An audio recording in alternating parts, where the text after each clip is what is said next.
Alors, parle-nous des habiletés motrices de base.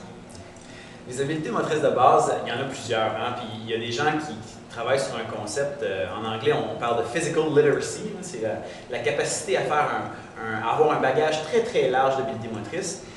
Ça peut être des sauts à une jambe, des sauts à deux jambes, des bonds, des sauts à par en avant, des sauts à reculons, des sauts avec un interface, c'est-à-dire que comme un tremplin ou sur un bloc. Ça peut être des sauts en coordination avec l'attrapage d'une balle, par exemple, ou un lancer, ou avec une extension de son corps, par exemple avec une raquette. Ça peut être aussi la glisse. La glisse, c'est une habilité particulière d'être capable de glisser, que ce soit juste à glisser sur de la neige sans ski ou avec ses bottes. Ça peut être l'habilité de sauter dans de l'eau, de nager. Il y a vraiment une multitude d'habilités. Il y en a plus d'une centaine qui ont été identifiées. Puis ce qui est important à un jeune âge, c'est de développer la variété, le bagage général qui va permettre à l'athlète d'évoluer par la suite.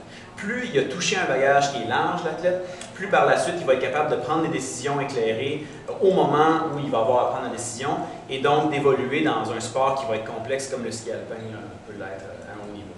Et si on regardait, mettons, hors saison, c'est quoi les activités que les jeunes peuvent faire pour justement travailler ces habiletés-là pour les amener en ski à l'hiver? C'est quoi les sports d'été qu'ils pourraient faire? Ils peuvent faire toutes sortes de sports d'été. Moi, je dirais que c'est une variété de sports d'été. Il y a des sports qui vont les maintenir peut-être plus en forme physique. C'est sûr que si un athlète décide de faire du tir à l'arc, c'est pas un sport qui va nécessairement l'aider dans sa condition physique énormément.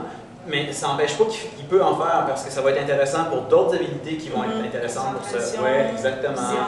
Sentiment de ses perceptions physiologiques. Là. Donc, il y a plein de choses qui vont être intéressantes là-dedans.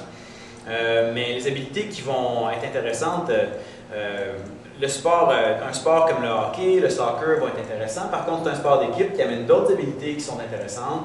Un sport comme le vélo peut être intéressant aussi, qui va développer une bonne musculature au niveau du bas du corps. Mais il ne faut pas penser simplement à développer spécifiquement des habiletés qui vont amener une performance en ski alpin.